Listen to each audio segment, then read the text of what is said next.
Un problema con más variables es más complejo. Si el comportamiento de las variables puede ser múltiple, el problema se complica. Los problemas en los cuales solo intervienen cosas inertes son menos complejos que aquellos en los cuales intervienen seres vivos.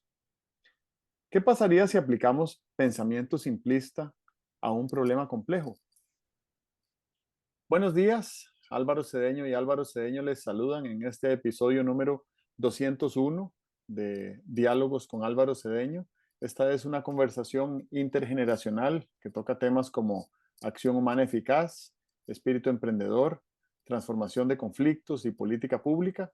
Hoy para conversar sobre el artículo publicado esta semana en la página web alvarocedeno.com titulado Problemas complejos. Papá, ¿cómo va todo?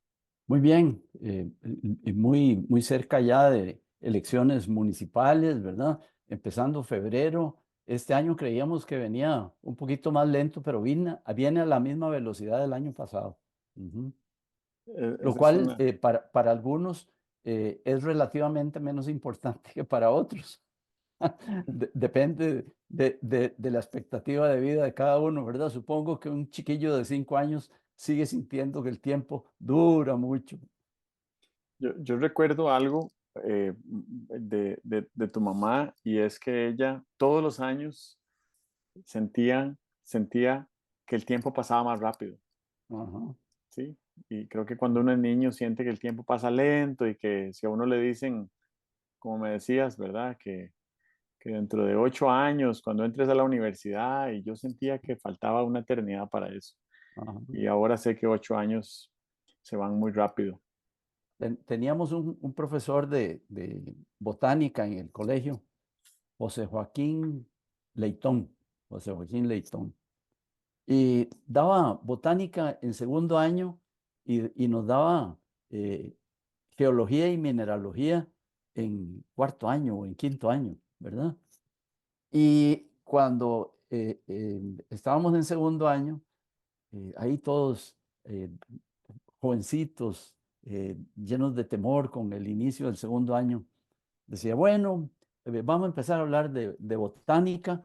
A mí me volverán a ver un día de estos cuando estén en quinto año. Y toda la clase se reía, ¿verdad? Bueno, cuando llegamos a mineralogía y geología y entramos, dijo, bueno, muchachos, ya hoy es un día de estos, ¿verdad? Ya pasaron los años, ya nos estábamos yendo del colegio, ¿verdad? El tiempo es así, maravilloso. Ujú. Muy bien. Sí. Bueno, hablemos de problemas complejos. Es A un ver, tema conceptualmente denso, pero me parece que es importante entender que hay problemas que tienen eh, múltiples variables y que tratar de simplificar su abordaje o su solución, pues en realidad no los resuelven, ¿verdad? ujú, ujú, Y hay problemas complejos que son complejos porque siempre son un problema y lo que hay que hacer claro, es tratar como de convivir con ellos. claro, Hay claro. muchos tipos de problemas complejos, Ajá. lo que en inglés se denomina wicked problems, ¿verdad? Que Sí, no es ujú, simplemente una solución aritmética, no es una variable única de solución. Quiero ilustrar esto con un ejemplo relativamente simple. No sé si conoces, si has escuchado alguna vez hablar del efecto Cobra.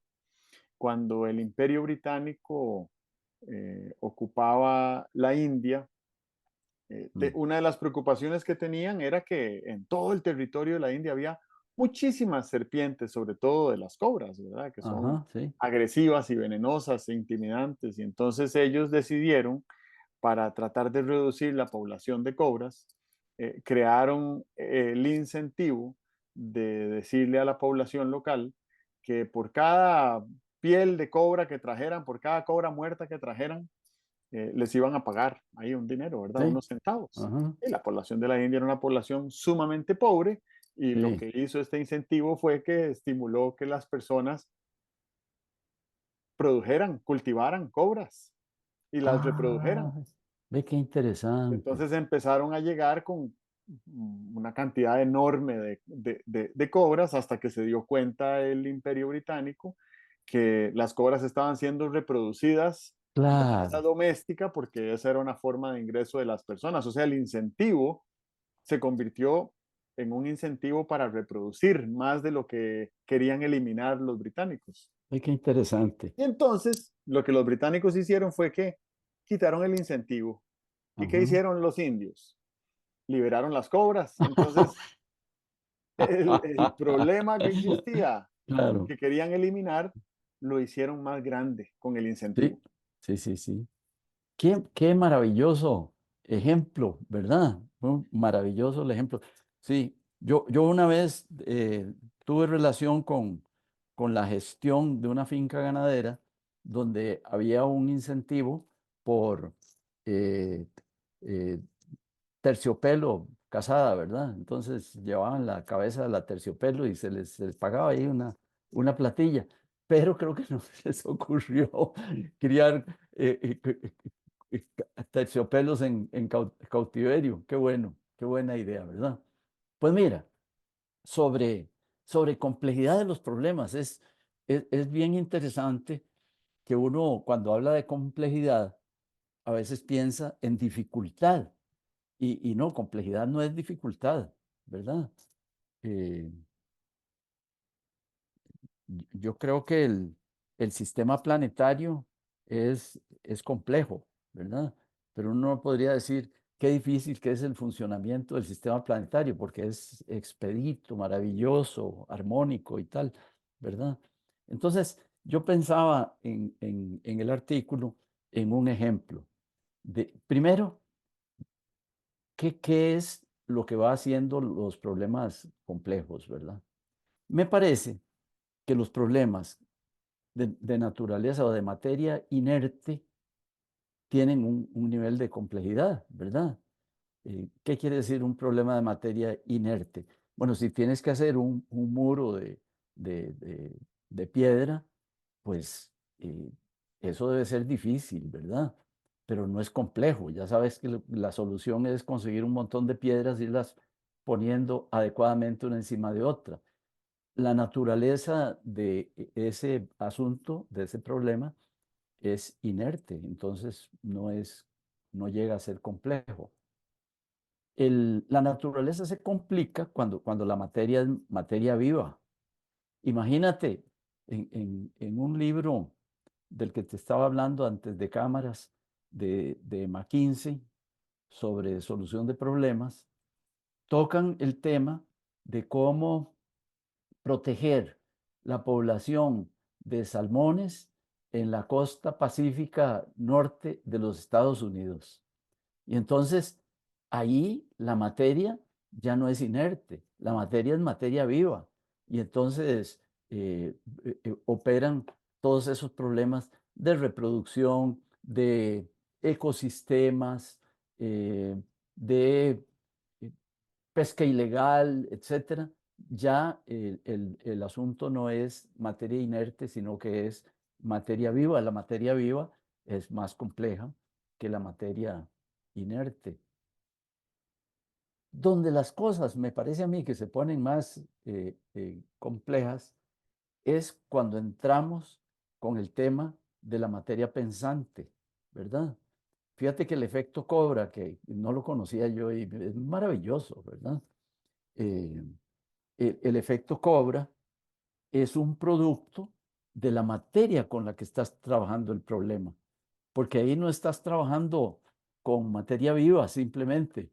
O sea, el asunto no era que las cobras se reproducían, el asunto era que había una intencionalidad razonada, deliberada de los habitantes por reproducir las cobras. Eh, la materia pensante, ¿verdad? La materia volitiva, la que tiene ejercicio de su libertad, la que puede elegir, que es el ser humano, ¿verdad? El ser humano, esa materia hace que el problema pueda ser mucho más compleja. Entonces, decíamos, eh, hacer un muro es un problema, pero no llega a ser complejo. La complejidad sube si lo que quieres hacer es, por ejemplo, no sé, proteger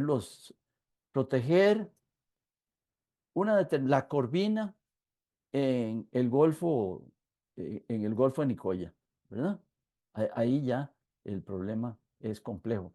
Y desde luego, si lo que quieres es diseñar el tipo de escuela ideal para salir de la crisis en Costa Rica, el problema se complica mucho más porque ahí lo que tienes, además de materia pensante, emotiva, tienes ideología, tienes intereses creados, tienes hábitos, etcétera, tienes prejuicios, ¿verdad? Las piedras del primer muro no tienen ni prejuicios, ni hábitos, ni ideología, ¿verdad? Ok. eh, yo todo este cuento lo cuento de manera más simple. Tengo una gran admiración por los ingenieros civiles, especialmente por los ingenieros estructurales. Y entonces, eh, para mí, en mi feeling, en mi sentimiento, debe ser dificilísimo hacer un puente, pero sé conceptualmente que es más fácil hacer un puente que hacer un programa de protección de abejas o hacer un programa para que los chiquillos, desde chiquillos, empiecen a practicar algo que los lleve un día a ser eh, practicantes de fútbol y no que los lleve a ser practicantes de mejengas, ¿verdad? Eso es el tema de la complejidad según lo veo. Es una descripción buena, y además creo que das una matriz interesante para clasificar los problemas, ¿verdad? Tienen que ver con materia inerte o tiene que ver con seres vivos. Y ya ahí inmediatamente se abre una llave de criterios, y podríamos utilizar otros criterios, ¿verdad? Son problemas que requieren cierta cantidad de tiempo para resolverse, solo como para poderlos clasificar, ¿verdad? Y cuando hablabas, pensaba en dos cosas. Lo primero es, pensaba en el concepto de la geobioquímica, que la geobioquímica es el estudio de los efectos químicos sobre la vida en el planeta. Y esta es una ciencia, bueno, es una ciencia multidisciplinaria, ¿verdad? Que yo honestamente no sé si se creó a raíz del calentamiento global y del cambio climático, o si ya existía. Y entonces esa fue la rama científica que empezó a identificar que había un efecto planetario de las emisiones que producía los combustibles fósiles, ¿verdad? La quema de combustibles fósiles.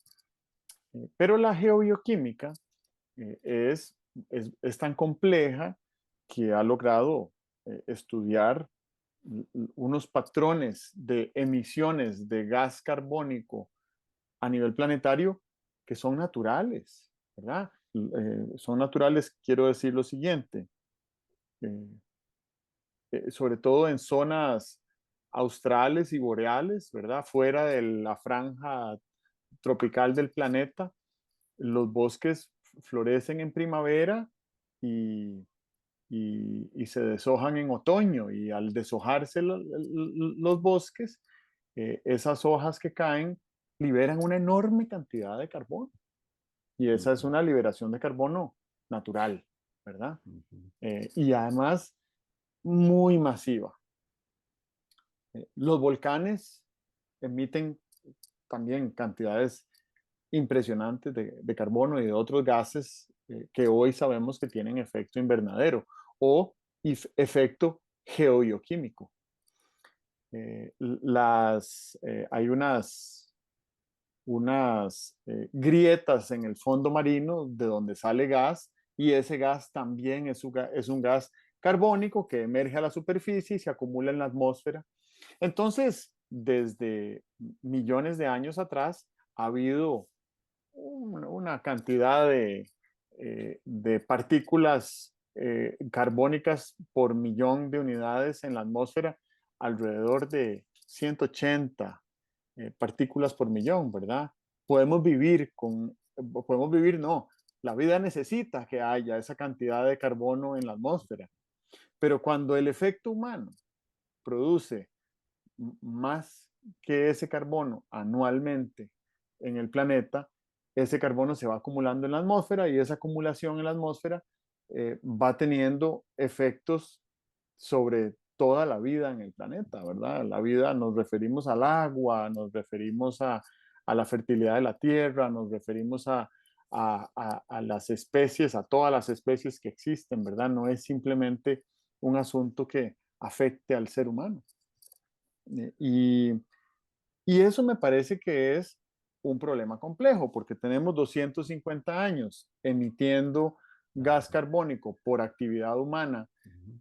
creciente, acelerada de manera exponencial, y los efectos geobioquímicos que estamos percibiendo desde hace 50 años, eh, pues honestamente no tenemos certeza científica de cuáles van a ser las consecuencias, pero lo que se va midiendo por ahora es que son unas consecuencias que van en detrimento de toda la red de vida en el planeta. No es que están surgiendo, evolucionando nuevas especies eh, que viven mejor con esas cantidades de carbono acumulado en la Sí. atmósfera. Ujú. Así que estamos en presencia de un problema complejo y le agregaría a esa complejidad el factor tiempo, porque Ujú. resolver ese problema, pues para empezar necesitaría que una masa crítica importantísima de las emisiones de carbono que producimos globalmente, toda la humanidad, año a año, se eliminen. Y una masa crítica no quiere decir la mitad, quiere decir 95%. Y si nosotros, si nosotros eh, eh, evitáramos en este momento el 95% de las emisiones de carbono, pues colapsarían muchísimas industrias a nivel Sí. mundial y eso Ujú. desencadenaría una gran cantidad de problemas socioeconómicos y Ujú. probablemente también políticos a Claro. nivel mundial. Entonces, el problema es verdaderamente complejo.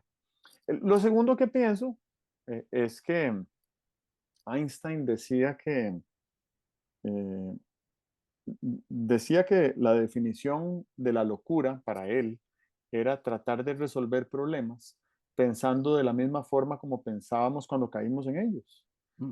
Ujú. Y ah, es una definición un poco chistosa, pero creo que describe un elemento de complejidad de algunos Sí. problemas y Ujú. es cómo hacemos para pensar en los problemas. Primero, para diagnosticarlos y después para transformarlos, para resolverlos. Ujú. ¿Cómo hacemos para Ujú. resolver un problema si seguimos pensando con los elementos cognitivos que tienen que ver con el diagnóstico y no con la resolución? Así Claro. que, bueno, eso Ujú. te lo comparto. Bien, bien interesante esa alusión que haces a la forma en que la naturaleza siempre ha venido produciendo carbono y la forma en que el hombre ha excedido los límites de la producción de carbono. Una primera apunte que uno debería hacer es que deberíamos tener muy claro cuando un problema es local y cuando un problema es universal, ¿verdad? Si a mí me dicen, dígame un gran problema, yo digo, educación pública, pero la verdad es que el mundo tiene problemas mucho más serios. Hoy por la mañana estaba leyendo en la edición digital de Delfino, estaba leyendo un artículo de una señora que es especialista en el ramo de de la biología, pero tiene una especialidad mucho más precisa que esto que yo estoy diciendo. Y estaba aludiendo al problema de la resistencia que han venido desarrollando las bacterias ante los antibióticos. Ella dice que desde que los antibióticos se popularizaron en los años 50, las bacterias han venido simplemente con con el incentivo de sobrevivir que está en la materia viva, toda la materia viva, con el incentivo de sobrevivir, las bacterias van alineadas con su genética, desarrollando resistencias a los antibióticos. Y bueno, un día será eh, imposible utilizar los antibióticos como los utilizamos ahora porque no servirán para nada. Yo siempre había pensado que, bueno, posiblemente toda la industria farmacéutica estaba trabajando a la busca de soluciones para este problema. Pero dice ella que ya desde el punto de vista económico no tiene incentivo para las entidades farmacéuticas descubrir nuevos antibióticos por una razón de costo-beneficio, porque es costosísimo inventarse un nuevo antibiótico y las bacterias inmediatamente desarrollan la resistencia. Esto, desde luego, fíjate que es un problema universal, es un problema, creo yo, que es menos perceptible que el problema del cambio climático, porque todo el mundo ve las variaciones del clima, ¿verdad? Todo el mundo sabe que las flores de Itabo salían en marzo y en abril, y ahora en enero nos comimos unas flores de Itabo eh, fuera de tiempo, ¿verdad? Todo el mundo está viendo algunos mosquitos, algunos bichitos que no había y que ahora hay, ¿verdad? Todo el mundo ha visto en sus terrenos, en sus parques, en sus aceras por donde pasa, cómo ahora hay unos caminos hechos por unas hormigas rojas que no existían hace 10 años, ¿verdad? Pero lo de la resistencia a los antibióticos es tal vez como más oculto, porque lo que ocurre con la resistencia a los antibióticos, a no ser que uno lea revistas, eh, lo que ocurre es que el médico un día dice, mire, es que no le sirvió el antibiótico que le di, le voy a dar otro. Y entonces te echa el cuento de la resistencia a los antibióticos. Y aunque es un problema de muchísima gente, ¿verdad? Es un problema que no se trata comunitariamente como el problema de cambio climático. Ahí hay algo bien interesante en cómo podríamos, para clasificar problemas, decir que lo peor que puede tener un problema es ser oculto en sus manifestaciones, ¿verdad? Cambio climático fue oculto en sus manifestaciones durante mucho tiempo. Resistencia a los antibióticos es prácticamente oculto, no lo compartimos. A mí me gustó mucho el artículo que publica de delfino.com porque creo que es algo de lo que aquí en mi casa sí, hace años que tenemos esa alerta por una razón de, de- de educación eh, médica, biológica, ¿verdad? Pero yo sé que es un problema que pasa oculto, ¿verdad? Entonces, ahí habría algo interesante que examinar, ¿verdad? Y la otra cosa que me parece que es bien interesante en materia de problemas complejos es cuando un problema ya se convierte en irreversible. Siempre hemos pensado, porque creo que nuestra mente simplifica, ¿verdad? Nuestra mente simplifica, creo que para economizar glucosa y oxígeno, porque parece que pensar consume glucosa y consume oxígeno. Entonces, nuestra mente simplifica y tendemos a pensar en problemas que son o en soluciones que son sencillas, pero desde luego que hay asuntos donde ya el problema llega a un cierto nivel que ya no hay retorno, ¿verdad? Yo pienso, por ejemplo, en los países, pienso en un país como Venezuela. Venezuela llegó a un punto de no retorno durante, quién sabe, en esto, ¿te acuerdas de aquel dicho de un autor, un literato? Dice, ¿cuándo fue que se jodió el Perú? Uno nunca sabe cuándo fue que se jodió Venezuela, ¿verdad? Pero ahí posiblemente ya en los inicios del gobierno de Chávez, ya el problema no tenía posibilidad de retorno, como eh, el problema del nazismo, lo mismo, hay una gran discusión de cuándo fue que el nazismo ya era un problema sin retorno, ¿verdad? Muchos podríamos decir con mentalidad occidental, cuando los gringos entraron a la guerra, pero cuando los gringos entraron a la guerra era el año 41. Ya Hitler tenía eh, de 5 a 10 años de hacer de las suyas, 10 años de hacerlas privadamente y 5 años de hacerlas públicamente. Entonces, ahí interesante ver cuándo es que el problema del deterioro de una democracia, ¿verdad? De una república, ya es irreversible y eso es importante para nosotros, ¿verdad? Eh, Esto de la reversibilidad me parece que es bien importante porque ¿qué ocurre cuando el problema es irreversible? Hay dos salidas y debe haber varias. Una salida es que el problema se haga crónico.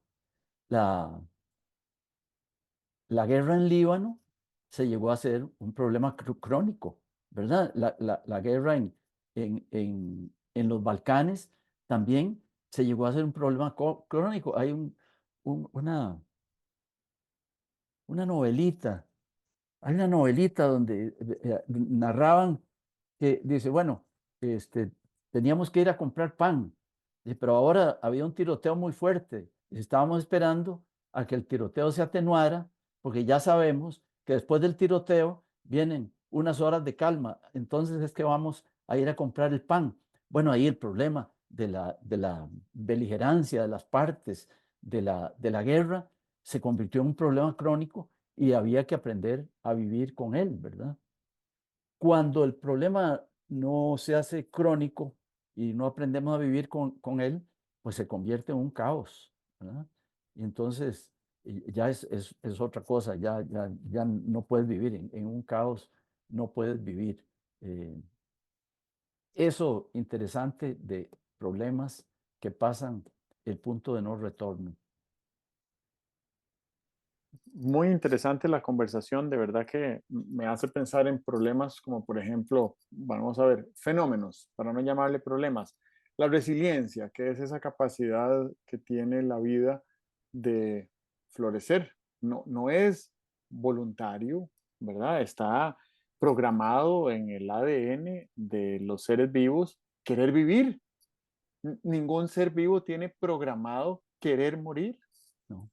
Lo cual no Ujú. quiere decir que los seres vivos vivan para siempre. Al contrario, ¿verdad? Sí, Tienen, estamos diseñados los seres vivos para tener lo que se llama obsolescencia programada, ¿verdad? Un día, una planta, un árbol, un perro, un ser humano, eh, se nos agota el impulso de vida y se sí, nos debilita la capacidad de reproducir las células que tienen ese ímpetu resiliente.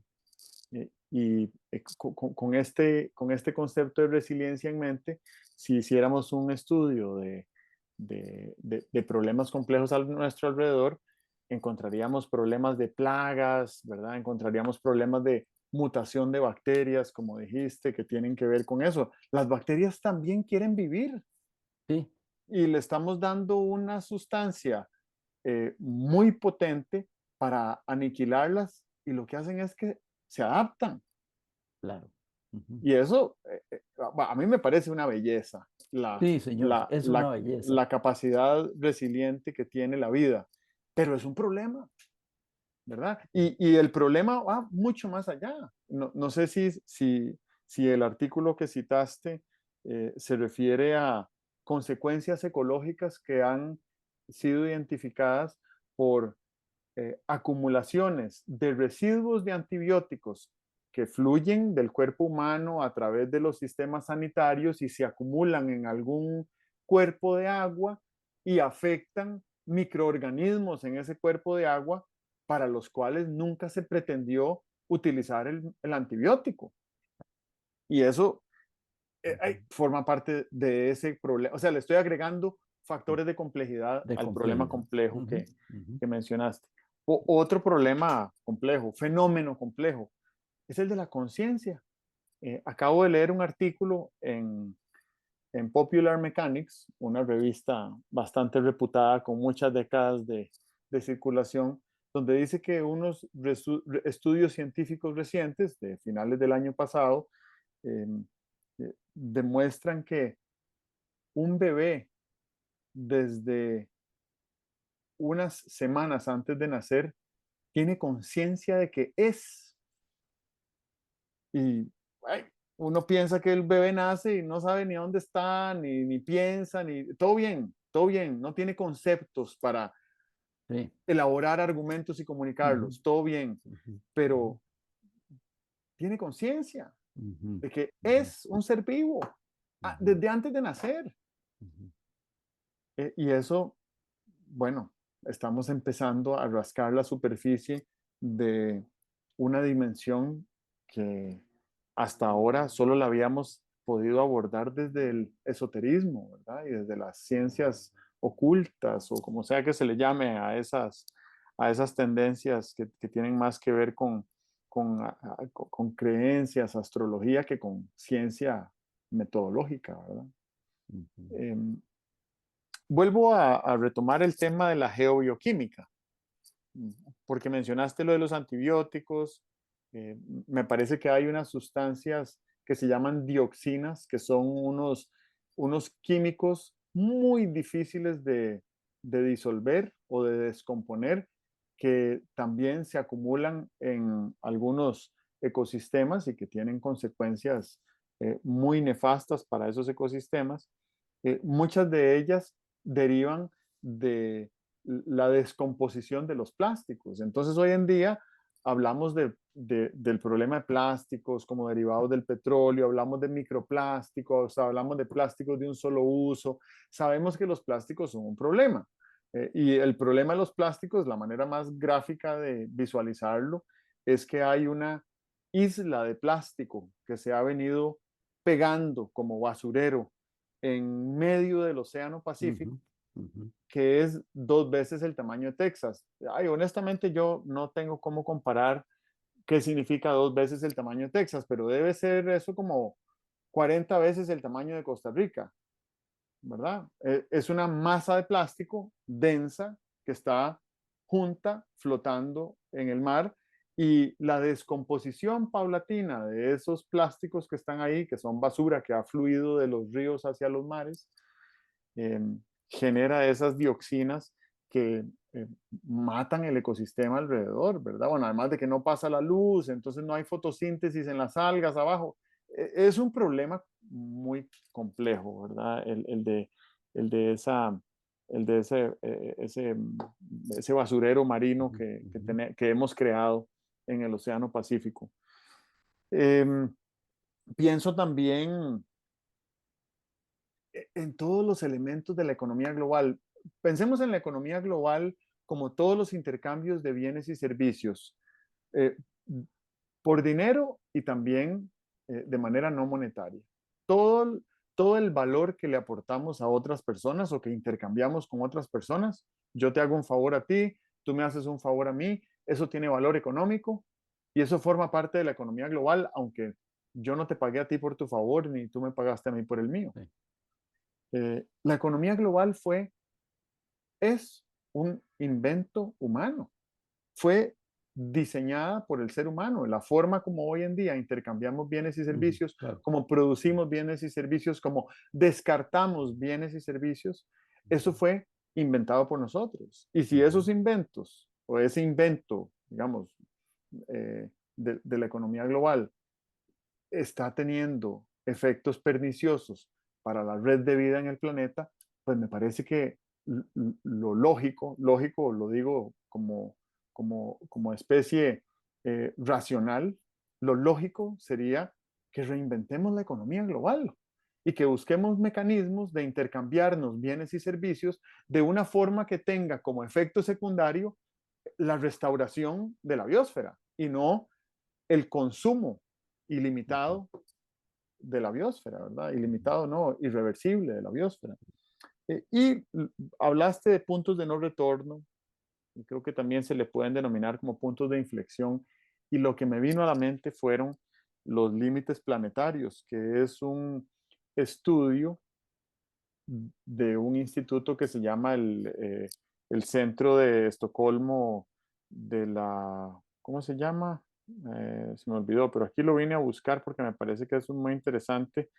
Este centro de Estocolmo hace un estudio sobre cuáles son los límites de la vida en el planeta a los que tenemos que prestarles atención. Y son, número uno, el cambio climático y la concentración de CO2, que lo hablamos ahora.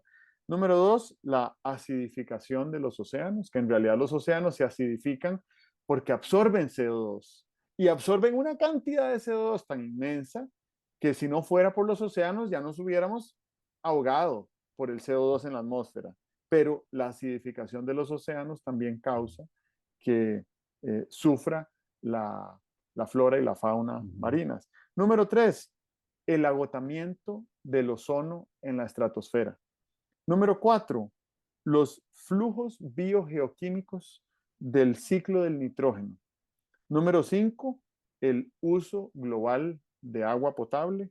Número 6, cambios en los sistemas, en la forma como trabajamos los suelos.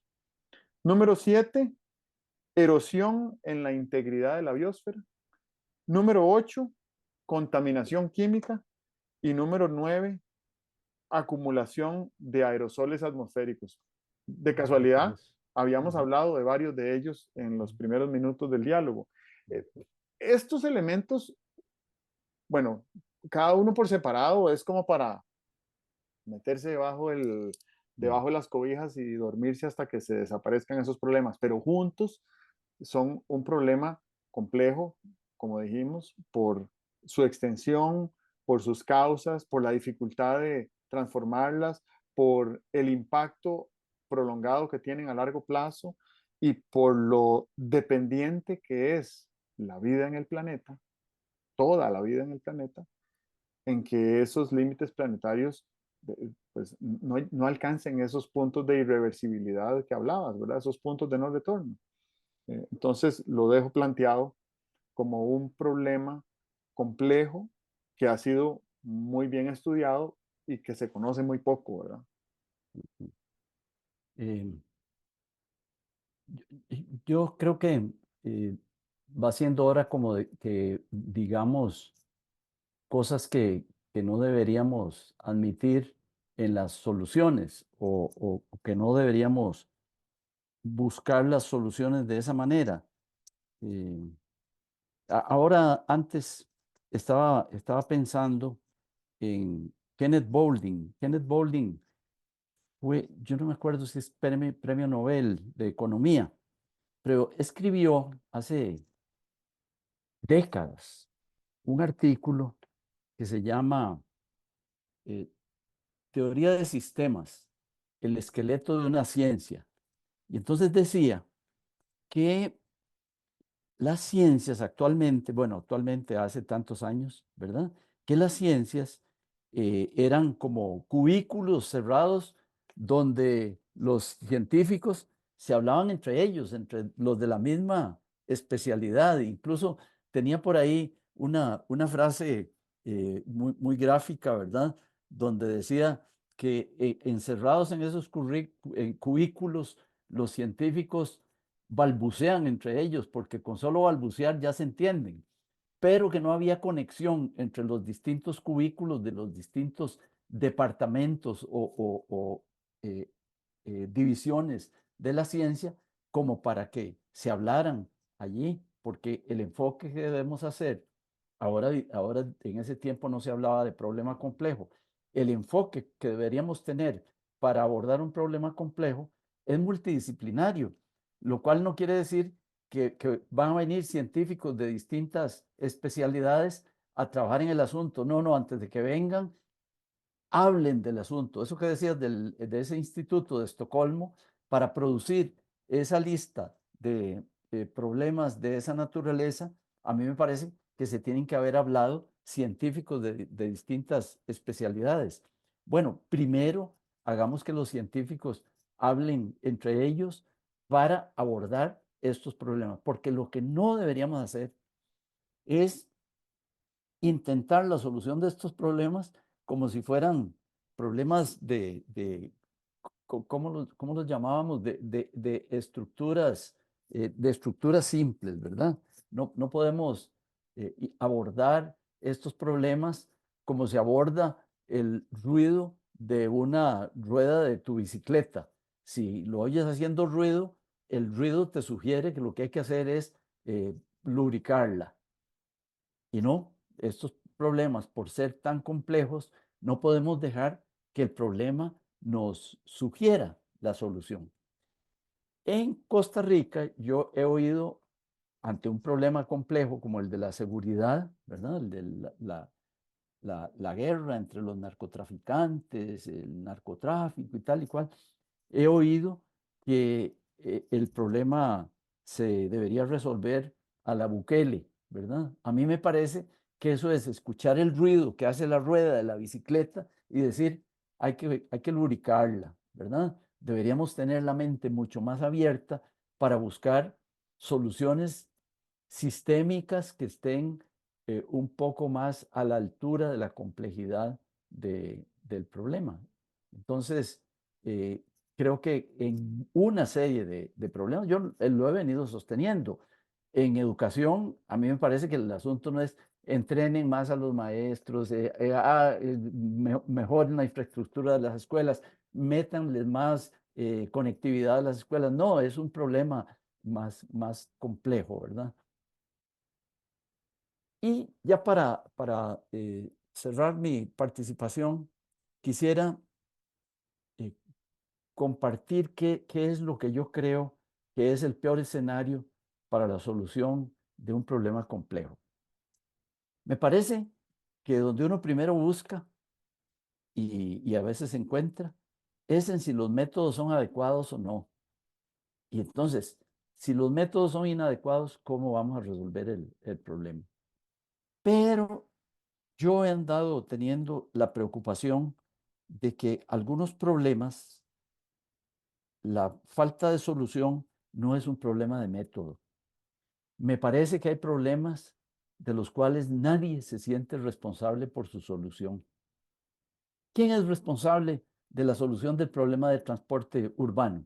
Vaya, averigüe a ver quién es. Nadie se siente, a pesar de que todos somos víctimas, nadie se siente responsable de la solución. Pero aunque surgiera una persona o una entidad que dijera, nosotros somos los responsables de la solución de este problema, las soluciones son planes, las soluciones son diseño, las soluciones son eh, un paquete conceptual. De ahí, ese paquete conceptual de una solución, hay que pasarlo para que se convierta en resultados por la ejecución. Y cuando llegamos a la ejecución, una duda que ando teniendo es si alguien tiene una verdadera preocupación por la eficacia, porque una ejecución de una solución muy buena, pero ejecución que no sea eficaz, no va a producir los resultados. Estoy dando como una gradación de lo peor que puede haber para enfrentar problemas. Decía, primero, que los métodos son inadecuados. Segundo, que nadie se sienta responsable. Tercero, que nadie piense en eficacia. Voy a decir el cuarto, y me preocupa mucho, es que los habitantes enfrenten los problemas que los afectan desde el hábito de la mediocridad. O sea, la mediocridad se nos hizo tan presente, se nos hizo tan cotidiana que ya nos acostumbramos a la mediocridad. Y ahí sí que el problema está a punto de convertirse en irreversible. Yo ando teniendo el barrunto, el temor de que en una serie de cosas nos acostumbramos a la mediocridad. Escribí sobre dignidad, que es lo contrario de mediocridad, hace 3, 4 lunes, cuando tuvieron que quitar el puente peatonal de allá del Parque de la Libertad. La gente pasaba por ahí, lo veía todo derrumbrado y posiblemente pasaba con miedo, pero mm, se fueron acostumbrando a esa mediocridad.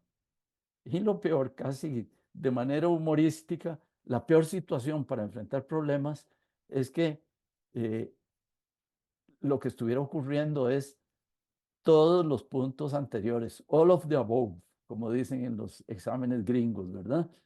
Si además de que los métodos son inadecuados, nadie es responsable por la solución, nadie piensa en eficacia y nos acostumbramos a la mediocridad, no digo apague y vámonos, porque eso hubiera dicho hace 50 años. Ahora tengo muchísima esperanza y creo que eso sería el peor escenario. Y claro, el peor escenario necesita unos enfoques, unos acercamientos al asunto mucho más llenos de vida, mucho más llenos de ingenio, mucho más llenos de vigor. Pero cuidado si en algunas cosas no tenemos todas estas perniciosidades con las cuales nos enfrentamos a los problemas, no las tenemos todas juntas. Unas reflexiones con las cuales termino. Creo que de todo esto último que estabas hablando, de estos 4 elementos que me parecen increíblemente valiosos, ¿verdad? Método, responsabilidad, eficacia y mediocridad. Creo que como humanidad hemos alcanzado niveles de bienestar tan altos que hemos caído en zonas de confort, ¿verdad? Y una zona de confort es un amplio espacio donde podemos ser mediocres sin consecuencias, o por lo menos sin consecuencias visibles. Pero quiero referirme a otros temas que mencionaste. Yo siento que eh, aunque, aunque le demos las llaves del carro a la comunidad científica no puede articular soluciones sin el elemento político y sin el elemento Claro. económico. Entonces eso ya por sí solo describe un escenario de complejidad bastante peculiar, ¿verdad? Cuando hablas de responsabilidad, me parece que eso es un tema político. Y entonces, pues, ¿quién asume esa responsabilidad? Cuando los ciclos de gobierno en sistemas democráticos duran 4 años, y si lo analizamos en el caso particular costarricense, pues ya sabemos que después de que se termine el año 2, empiezan los fuegos electorales y ya ahí se pierde la capacidad de gestión de acuerdos, ¿verdad? De avance de planes, de lanzamiento de nuevas políticas, de creación de leyes, y se pierde ese incentivo porque pues algunos gobernantes podrían pensar, ¿por qué voy a hacerle este favor al gobierno que viene? ¿Verdad? Y no es así, hay un asunto que va mucho más allá y es el tema de que la ciudadanía está por encima de la gobernanza. Lo otro es el, la entidad compleja que es la democracia y uno de sus derivados que es la diplomacia. Aunque no todos los países del mundo sean regímenes democráticos, sí todos los países del mundo se comunican y se relacionan entre sí por medio de la diplomacia, que es un protocolo común de comunicación, y eso nos constriñe para analizar problemas y para resolverlos. Entonces eso le agrega complejidad a lo, a todos los problemas que analizamos. El otro tema que creo que se relaciona con todo esto es el de la tragedia de los comunes. Los bienes públicos son de todos. Y eso quiere decir que no hay una persona responsable a la que uno pueda decirle, resuélvame esto, ¿verdad? Si hay jerarcas de gobierno, de turno, si hay jefatura de Estado, que implica una responsabilidad legal y política durante el periodo que dura ese gobierno, pero eso no es suficiente para que la persona que ejerce la jefatura de Estado se sienta responsable. Y creo que esa responsabilidad tampoco se la deberíamos delegar a quien ocupa ese cargo o a quienes ocupan puestos de gobierno, porque siento que la responsabilidad debería de ser de la ciudadanía, debería de residir en la ciudadanía, pero eso no está institucionalizado. Entonces, Claro. no lo hemos aprendido. Y creo que como no lo hemos aprendido, tampoco lo entendemos. Y lo cuarto es, nada más como para dejar ahí la semilla sembrada respecto al tema de la educación pública, que es un problema complejo, es el desarrollo del talento. Nuestro sistema de educación pública fue concebido en el siglo XIX. Y entonces lo que está fallando hoy es lo que fue concebido en el siglo XIX. Y vuelvo a la definición de locura de Einstein. Querer resolver el problema del siglo XIX y de la educación pública es querer arreglar lo que está fallando que fue concebido en el siglo XIX. Y creo que en realidad lo que necesitamos entender es que no estamos encaminándonos hacia el siglo XIX, estamos encaminándonos hacia el siglo XXII. Y las herramientas y las oportunidades que existen hoy en día para desarrollar talento son ilimitadas. Eh, ilimitadas. Ningún ser humano podría echar mano a todas las herramientas gratuitas que tiene en su bolsillo para desarrollar su talento. Es simplemente ilimitado lo que existe. Y me ha inspirado mucho en estos días que he estado leyendo la biografía que escribió Walter Isaacson sobre Leonardo da Vinci, que da Vinci nació en los albores del Renacimiento en Florencia, en Italia, y pues era de un hogar desintegrado, ¿verdad? No tenía padre conocido y no tuvo acceso a educación, que en aquella época, pues los que tenían acceso a educación era la aristocracia, ¿verdad? Y la realeza. Y, y entonces para jóvenes como él, lo único a lo que podían aspirar era a ir a un taller a desarrollar alguna destreza manual que se convirtiera en un oficio y en el caso de él lo que aprendió fue la pintura y creo que lo aprendió muy bien. Aprendió bien. Pero su curiosidad por conocer y entender cómo funcionaba el universo que lo rodeaba, lo llevó a desarrollar una capacidad de observación muy refinada, ¿verdad? Y si algo me ha quedado claro de esa biografía es que Da Vinci era un ser humano ordinario, igual que cualquiera de nosotros, pero cultivó su capacidad de observación a unos niveles que poca gente los ha llegado a cultivar, ¿verdad? Tuvo la enorme suerte que cuando tenía 26 años llegó la primera imprenta a Italia. Y al llegar la primera imprenta a Italia, por primera vez en la historia de la humanidad, empezó a haber libros disponibles con conocimiento. Y entonces empezó a alimentar su curiosidad con las observaciones que habían hecho cientos Ajá. o miles de otras personas. Ujú, ujú. Eh, y entonces si pongo a Da Vinci en perspectiva 500 años después, con las oportunidades que hay hoy, lo que nosotros tenemos que hacer, independientemente o a pesar del sistema de educación pública, es crear oportunidades o por lo menos hacerlas visibles. Ni siquiera necesitamos crearlas, pero necesitamos comunicarlas y hacerlas visibles para que cada persona interesada en cultivar su talento lo pueda hacer de manera sistemática. De manera sistemática, ¿qué quiere decir? Que pueda irse a aprender lo que quiera en el momento en que quiera y cuando ya siente que sabe lo suficiente sobre eso, que se vaya a aprender otra cosa, si lo necesita o si quiere o si le interesa. Y si no, no. ¿Que implica riesgos? Pues me imagino que implica riesgos. En el siglo XIX el riesgo que había era que alguien no supiera leer y escribir y no supiera aritmética y no servía para nada en el mercado laboral. Si no sabía aritmética básica y no sabía leer y escribir, era una persona inservible.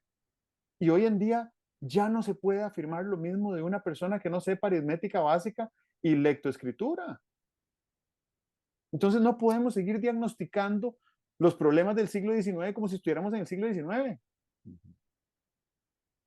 Así que, bueno, eso, desarrollo de talento, lo dejo sembrado como una semilla. Sí, muy bien, bueno, nos vamos entonces. Ok, que estés Buena, bien. buenas reflexiones, muy bien. Bueno, nos vemos la semana entrante. Ok, chao. Chao.